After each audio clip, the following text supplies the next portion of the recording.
You know, and they really overshadow. Think about it. Those arrests in Minneapolis overshadow the um the other reality of um the fact that you have a pastor who is doubling as an ICE agent.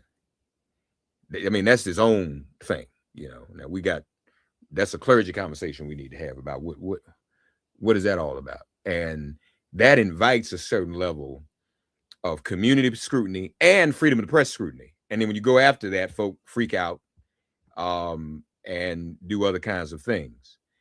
Why is the pastor of a church doubling as an ICE agent?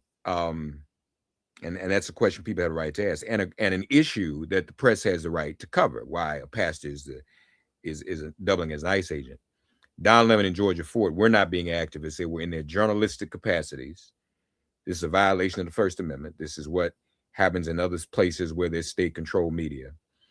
And so the two entities really representing Black journalism in this country are the NABJ in terms of individual Black journalists in all media, but then the Black newspaper publishers coming up on their bicentennial.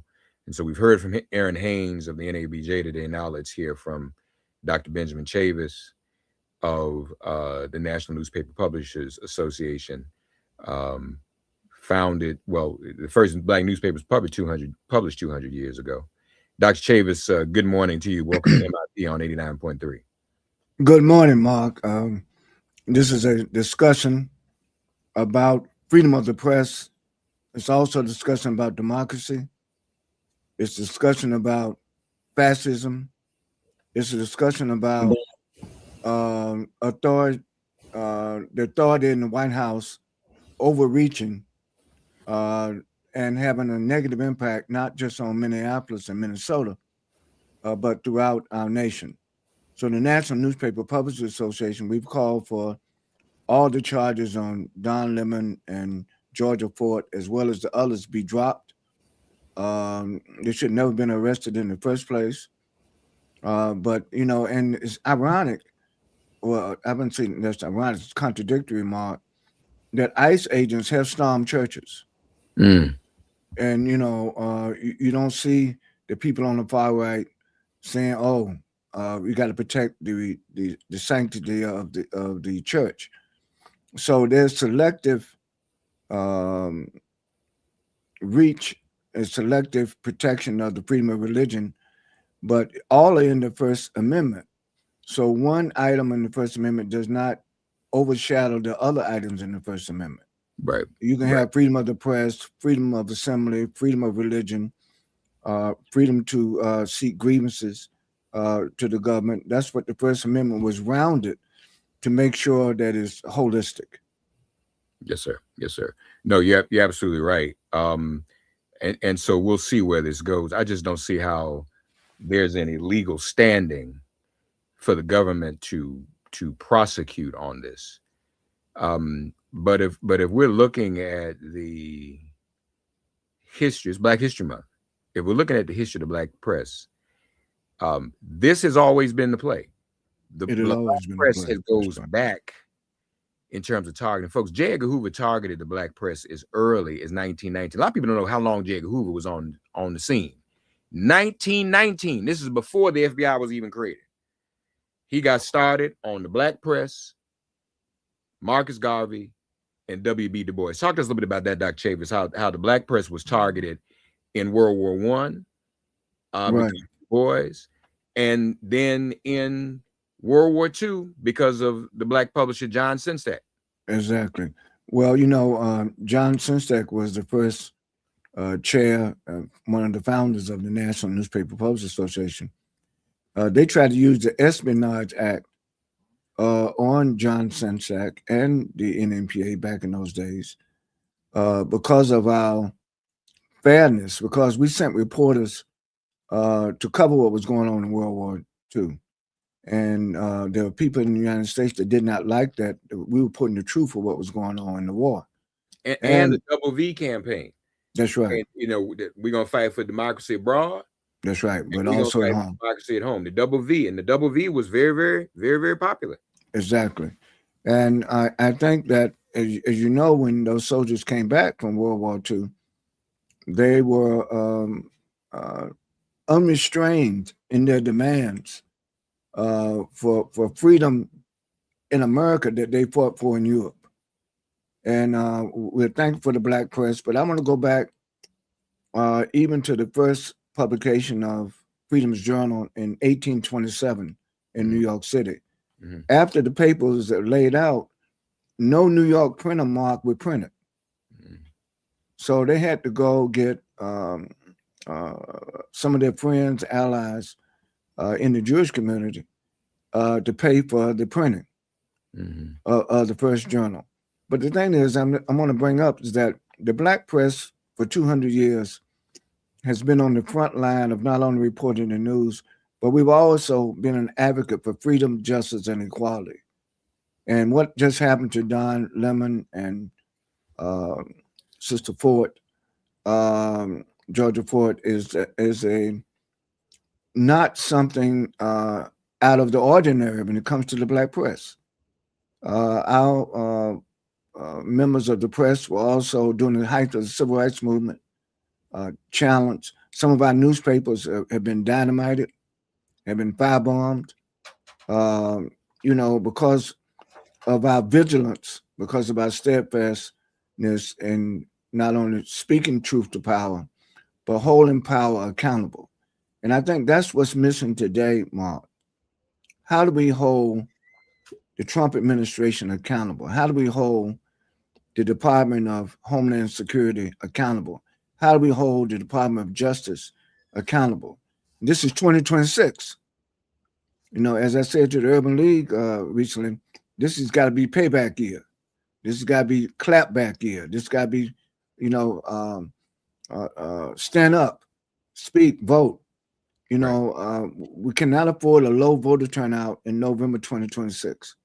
And I know this is the second day of Black History Month, but we need to start mobilizing now. The best way to celebrate Black history is to make some more history, make some more Black history. That's right. That's the largest Black voter turnout in world history, right Yes. here in America. The largest Black voter turnout in world history right now is in South Africa. That's And interesting. it is interesting. Well, and speaking of South Africa, you kind of anticipated my next question. You've been involved in struggles on the continent. Yes, Europe, and one of the ways to come after our people, even on the continent, is the European powers trying to limit and tamp down the Black press. And in other parts of the world, press have fewer freedoms. The state yes, controls press. This is the one country in the world where you're supposed to have more press freedoms. Those have been abridged. But if we look at our people historically, stopping the Black press is important. I want to mention, and I don't know whether I don't know when I don't know when the NMPA. I don't remember what year was the NMPA founded, Dr. Chavis? I don't remember. 1940. Okay, so the Messenger was a Black newspaper. A. Philip Yes, Randolph. He yes, was locked up, that's right. because of what he was publishing in the Messenger magazine, which was a union magazine. But talk to us, if you would, about the Black press being under attack, even on the continent and the Caribbean. Absolutely. And you know that um, the administration just announced more sanctions on Cuba. I think that the lifeline of the Black press is not just confined with the continental United States. Right. We have strong Black press in Canada. We have strong Black press throughout Latin America, Brazil, in the Caribbean, and of course in Africa. I think the goal is, Mark, is to have a unified blackpress.com. To have a unified Black press, not only in America, but throughout the the um, wherever Black people are. I think wherever African people are, the diaspora, we need to make sure that we strengthen the Black press. Right. I think we should use this as an opportunity, Mark, not just to react to the repression, but we should be strategically planning how to not only sustain the black press, but to expand its reach, to expand its impact, uh, to expand our voice. You know, in the early days, they said we were the voice of the voiceless. You Mm, know, Marcus Garvey had the largest black worldwide newspaper. that's right. It's called the African World, and they attacked him on tax, uh, uh, unjust tax fraud. You know, it violated Marcus Garvey First Amendment rights. So what happened to Don and Georgia? They should see it as this is how we begin in Black History Month 2026. You know, we have to fight for freedom.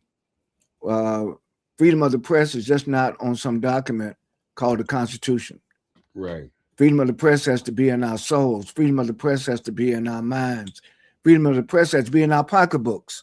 We need Mm, to be supporting the black press financially, you know. And I think what happened to Don in Georgia, I like the idea of black journalists having a legal defense fund, or we talked to the current legal defense fund about having a a section of the NAACP legal defense fund set up to defend black journalists. yes. I think we need to do that, and I think that I would like to announce on your show that the NNPA and the NABJ we should work together on this. Yes. You know, and work to bring not only awareness to our communities that we serve, but let's strategically plan how to hold these uh, um, fascists to accountability. And, Mm, as I said in another setting, James Baldwin once told me words matter, yeah. phrases matter, messaging matter.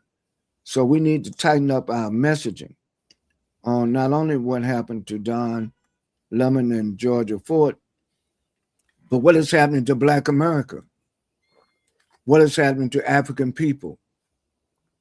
We need more unity today than ever before Yeah. across lines of discipline. Hmm. You know, we have, it's interesting, Mark, we have more black organizations than we ever had, but they ain't working together. Yeah. Yeah. We need to work together, you know, and to have a mass response. You know, I'm going to go back to the black church. We used to have mass meetings in the black church. That's right. We need to resurrect. I'm going down to Selma.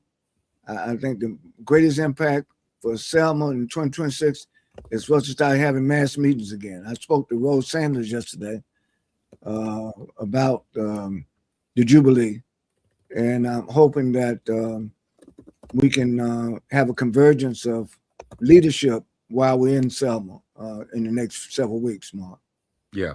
Well, no, that's very, very important.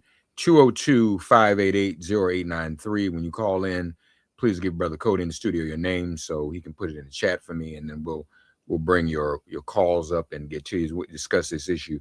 It is Black History Month, African American History Month. I think this is the 100th anniversary Correct. of Black History Month. I think I don't know. Was it 22 or 26? Let's look it up right now. That's why we have these computers now. Uh, it started out as Negro History Week, Week, and I heard somebody say earlier it College of was Woodson. it was the 100th anniversary. Let's see what. No, this is it. February 7th, 1926. Right. This is the 100th anniversary of recognizing Black history. Started as Negro History Week. Now it's Black History Month or Right. African American History Month. And so, in that vein, and we invite your calls and your thoughts on this. And I just want to ask a question on Pacifica. Not really supposed to promote anything, so I'm just asking a question. How many of you support the Black press? Whether it's individual journalists working for corporate media, or whether it's a Black newspaper. How many of you support the black press? I just want to do that little informal poll. Let me know, 202-588-0893. Meanwhile, Dr. Chaves, I think we do well to share some black history. So I got a little bit in front of me, just sort of a timeline of the history of the government and the Department of Justice, y'all, targeting the black press. So between 1917, I'm just gonna go through this, and Dr. Chavis, feel free to insert as Yes. I share some of this history, y'all, because we need to understand this didn't just start. We need to understand we can't do anything if we don't use our history as prologue. So this is not something new, and they know this. That's why they're going back when they say we're gonna do the Face Act, the Ku Klux Klan Act. That's because some of those devils have researched some of the stuff that has happened before. They're not smart enough to just know that off the top of their head. They never what's the Pam Bondi never heard of the Face Act or the KKK Act before the other day. Some people researched that for her and then brought it to her. So there were two acts in 1917: the Espionage Act and the Sedition Act, and those two were used against the Crisis magazine and the Messenger. The Crisis was Du Bois. The Messenger was A. Philip Randolph. All right, this is just Right. what A. Philip Randolph was labor. The Crisis was the civil rights, the NAACP. That's right. The NAACP. So they went after all the movement organizations, and it's interesting. One of the things we should not ever forget, Mark, is the historic solidarity between the Black freedom movement and the labor movement. That's right. That's right. Now, Crisis was NAACP. So, and at that time, the post office and the DOJ were monitoring and suppressing Black publications. That's all. We have TV yet. There was no TikTok and Instagram back then, y'all. So that's all we had was print. A. Philip Randolph and his colleague Chandler Owens were arrested in 1918. And both publications, the Messenger and the Crisis, faced threats of losing their mailing permits. They used the post office to say, y'all can't mail. And that's how you disseminated the paper. Y'all can't use the mail no more. In between 1919 and 1922, there were the Palmer raids, the DOJ's General Intelligence Division. Remember, there's no FBI yet. Led by a young, passing, closeted J. Edgar Hoover. All right? We know his Black family came out and said he was passing and he was closeted. Well, the movie said he was closeted. More people knew he was closeted than those who knew he was passing. J. Edgar Hoover monitored between 1919 and 1922, monitored 251 so-called radical Black newspapers, claiming they were quote, exciting the Negro elements. This established the precedent for Hoover's lifelong, once the FBI was founded, lifelong surveillance of Black editors and Black newspaper. He even pushed for a Peacetime Sedition Act. That didn't work, but he did it. All right. So then this brings us, we mentioned earlier, John Sengstack, 1942. The Attorney General at the time, Francis Biddle, summoned John Sengstack, founder of the NNPA, threatening him into DC, summoned him to DC, threatening him with sedition for reporting on military segregation. The Double V campaign said, all right, now, we're not going to fight for democracy abroad and not have democracy at home. You're not going to have us fighting over here and keep us segregated in the military. All right. There was a negotiation, Dr. Chavis, a truce for that.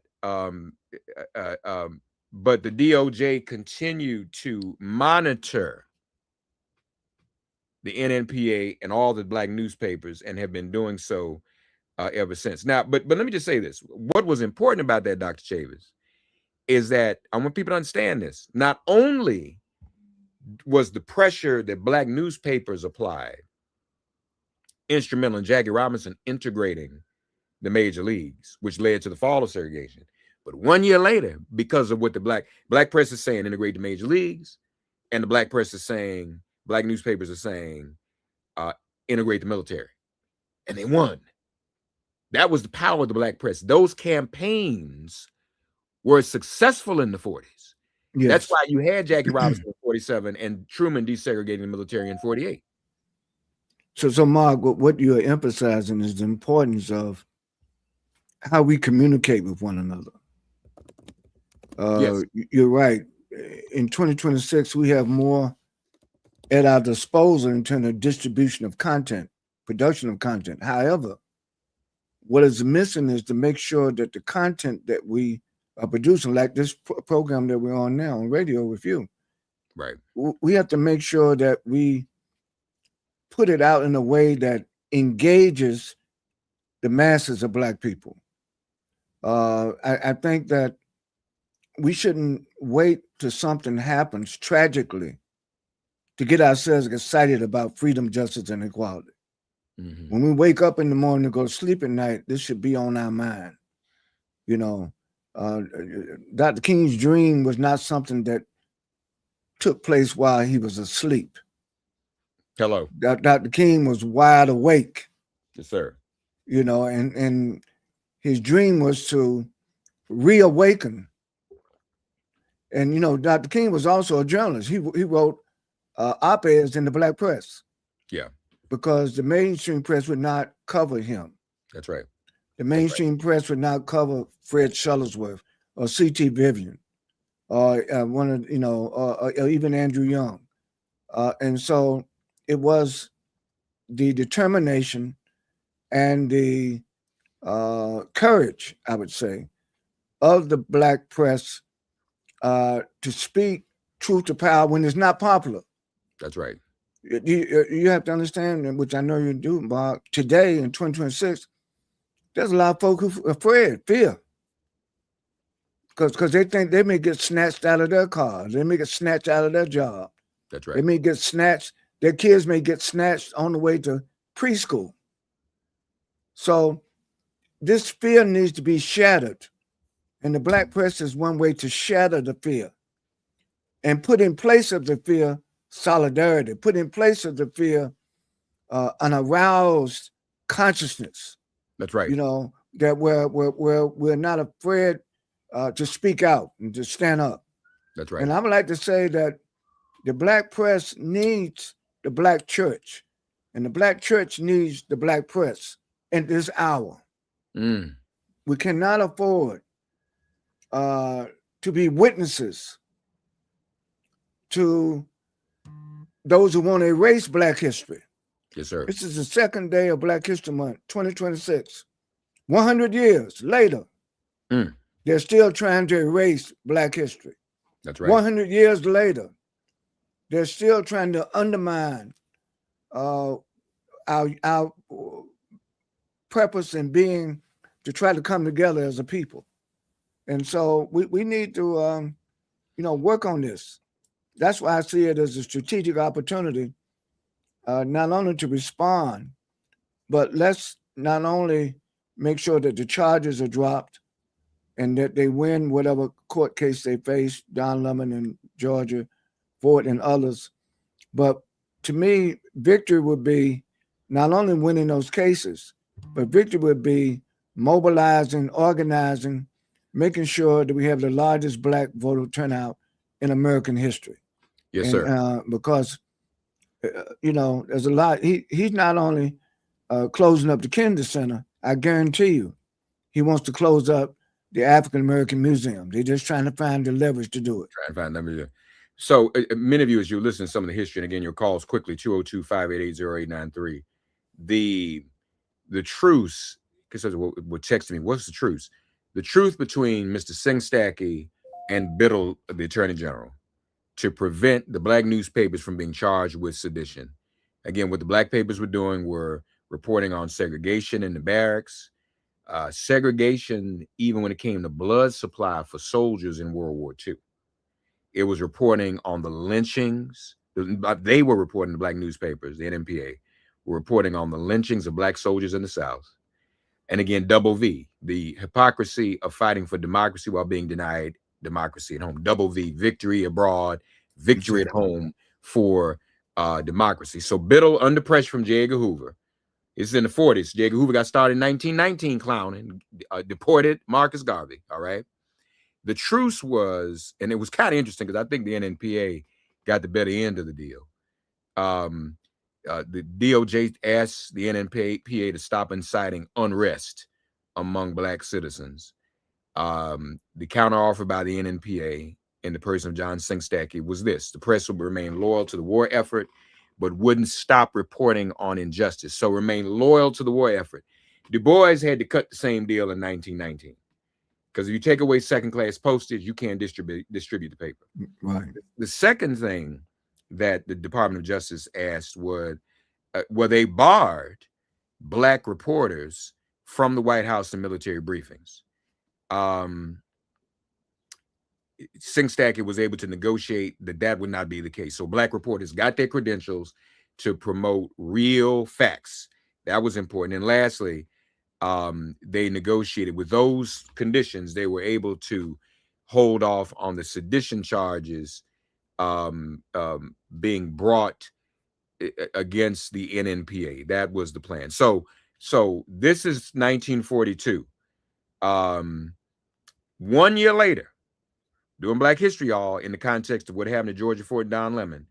1 year later, Hoover published a report at the Department of Justice charging 43 Black publications with causing Black discontent and undermining the war effort.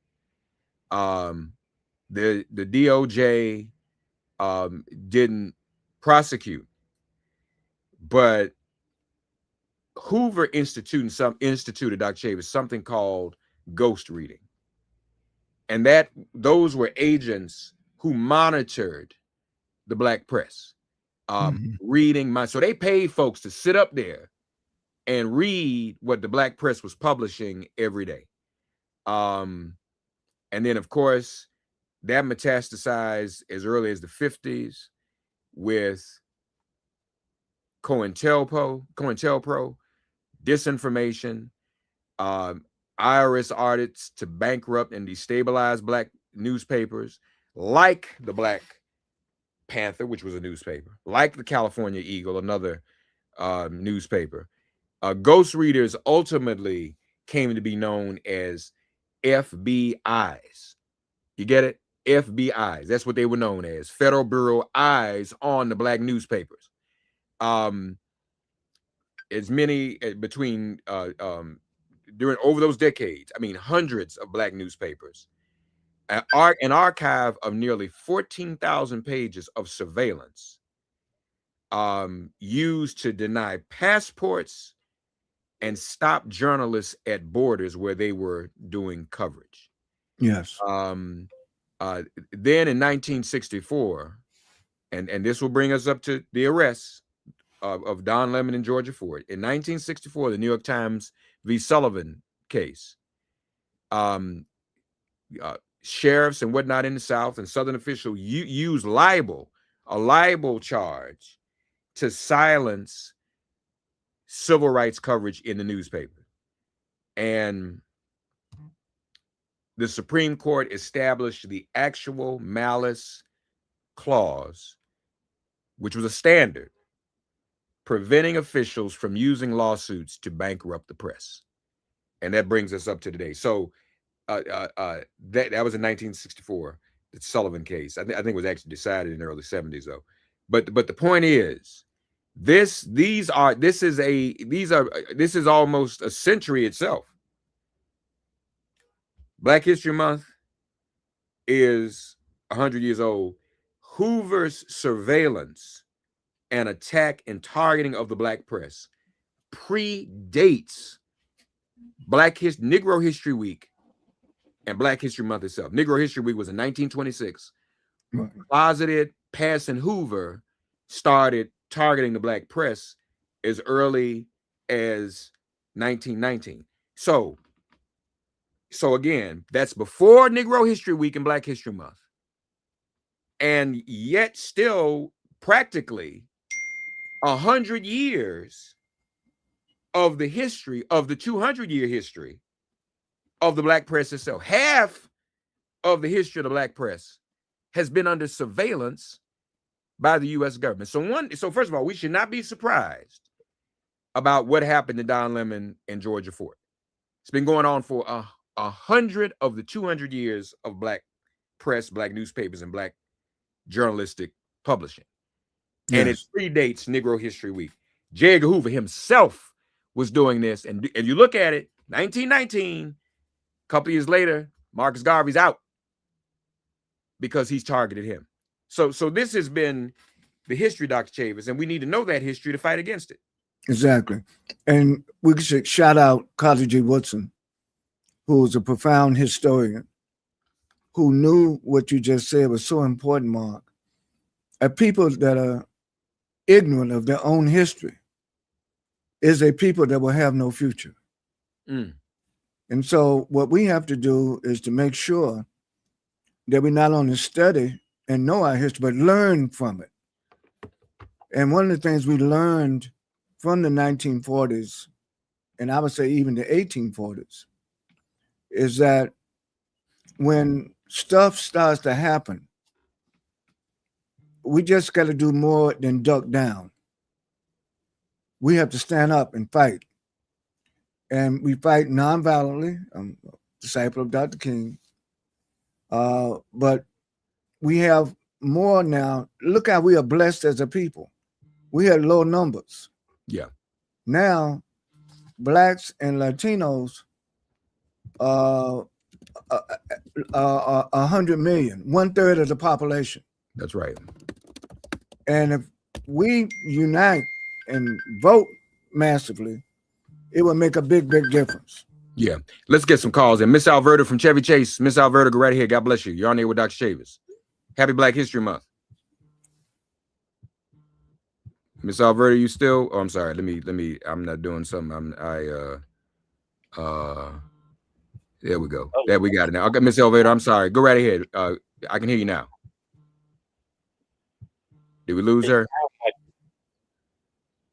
It sounds like Miss Alberta might have hung up. This is not Miss Alberta. Who is this? What's your name, caller? Oh, T-Berry. T-Berry, what's up, man? Go right ahead. You're on here with Dr. Chavis. Not too much. What you're talking about is a very difficult organizational problem, I think. They have been silencing black people trying to educate other black people forever. Do you hear anything from Tallahassee Coates on the national level since he came out with his criticism after his visit to Israel, for example? Yes. As a matter of fact, remember he famously went on CBS, was attacked by Tony Ducapel. Hold it, T. Let me ask you a question. Hold on. Sure. He went on CBS because his book just came out. That the last thing he did, he was widely publicized. He was attacked for it. He was specifically attacked by the Tony Ducapel, whatever his name is. Forgive me for the pronunciation. I apologize because I'm not clear on it. Dokupil, Dokupil. I think somebody check me on that. Was attacked. CBS internally said that Tony's attack on Ta-Nehisi was inappropriate.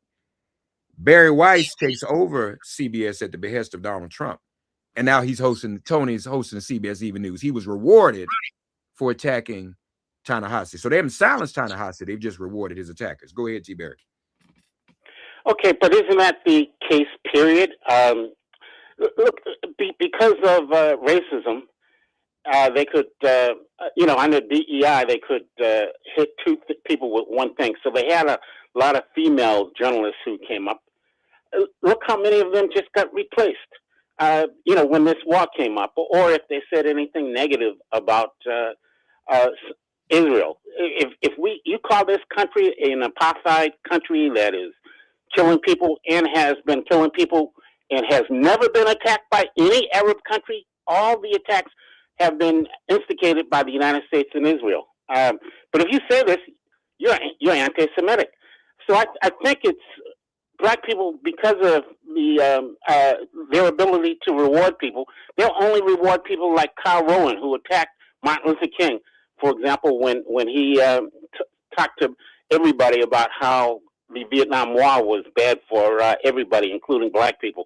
You don't hear, so you can't have a program where you talk about people sending money to Israel, and we don't even have a healthcare system that's free in this country like they do in Israel.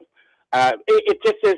It's a very complex problem. I hope you come up with a solution. I think the solution might have to do with the churches. The churches may have to have a genuine moral code that they insist that black people who work in the industry follow. And the code might be following the truth and maybe criticizing certain systems, even if the systems are systems supported by the United States. I don't know how you fix it. I hope that we come up with a cohesive plan.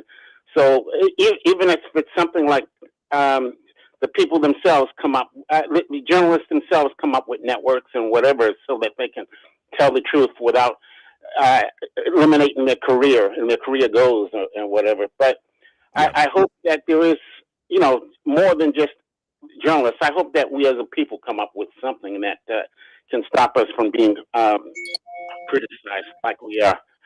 Got it. Thank you, man. Thank you for your call. David, are you there? You're next. Yes, I am here. I'm sorry. Yes, can you hear me? Yeah, go ahead, David. Yes. You hear me? Yes. I'd like to know, why don't we go out and support newspapers like the Final Call that even predicted this snowstorm? Mr. Farrakhan, Nation of Islam, go back 3-4 papers, look at the headline. The headline says, God is going to humble America through weather. But I'm not even talking about the weather. The weather is eerie. What I'm saying is the newspaper itself is one of the finest newspapers in our community as far as information. And why don't we support that? Final Call is part of the National Newspaper Publishers Association. We distribute the Final Call, and we support the Final Call. Why doesn't the community support? I mean, I think the question, David, and the question we're raising is, all of us in the community, the question is, why aren't we supporting our black publications in general? That's the question I'm asking y'all. Where are you getting your news from? Where do you get news? So what you're listening to now is independent journalism. If you're listening to this station, you are supporting independent, and 9 times out of 10, black journalism. We should do that. I would think the question would be, why shouldn't we do that across the board? Yes. That's what you're asking, right, David? Yes. Well, so David, I challenge you. Don't just ask the question. I can ask the question. You give the answer. Tell the people from your point of view why they should. I'm a Christian. I have a subscription. I support even if I buy extra copies. My whole point is the community, even the churches, the Christian church, has a negative view of the Final Call. Yeah, some do. Yes, yeah. The bigger ones do. But you know though, David, that's an institution. Most black folk, regular everyday black folk, don't have no problem with the Final Call. But whether we are all subscribing, regular everyday black folk don't have a problem with the Afro newspaper or any other black newspaper, Pittsburgh Courier. But have we invested in it? That's the question. Are we spending our dollars with these black newspapers in the way we spend dollars with everything else, like on the lottery? That's I mean, and I'm not saying that to put nobody down. Am I making sense, David? I mean, we have habits. We spend money every day on stuff that we need, that we think we need, or whether we need it or not. Habit.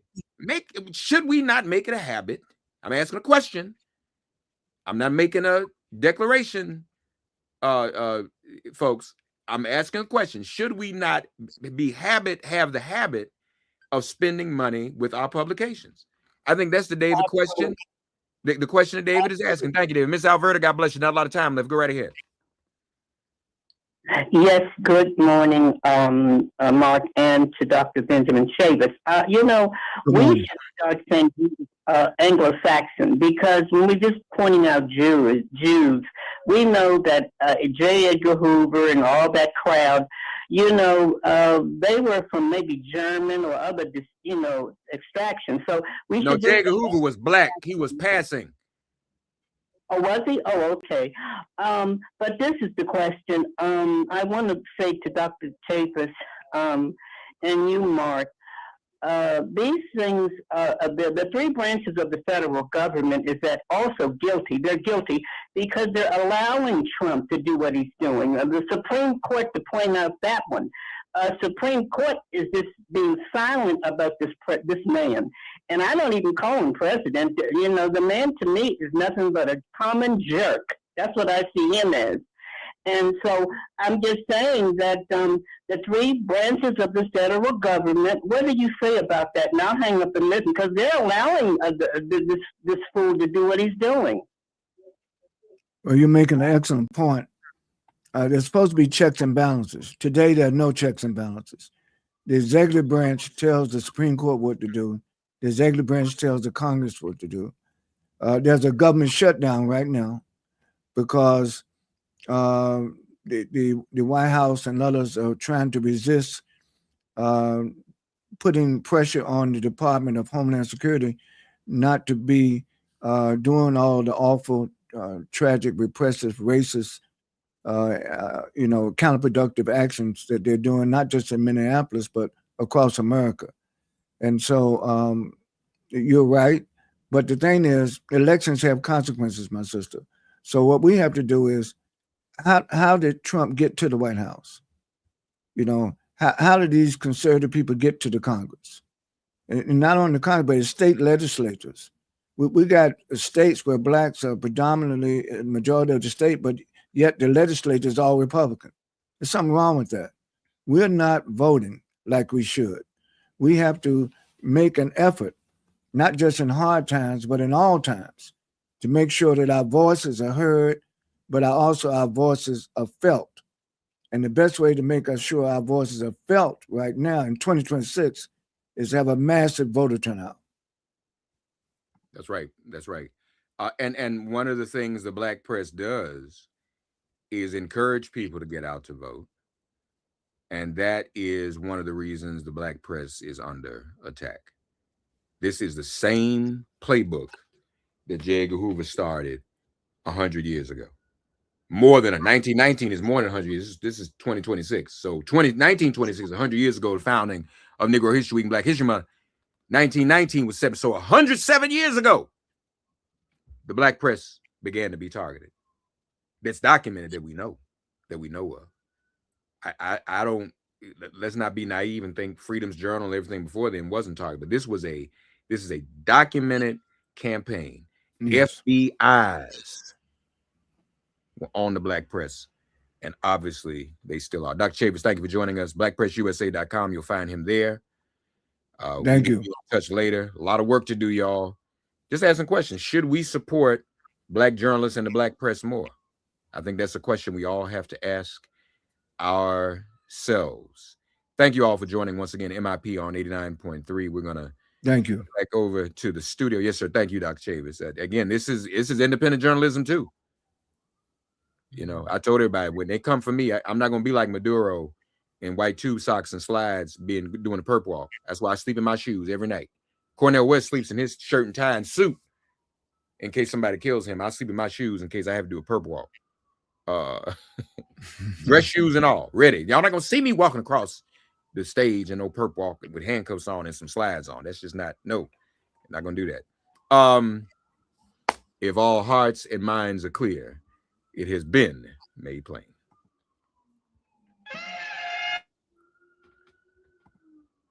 Shaggers and Chicago Steppers. The milk crate formerly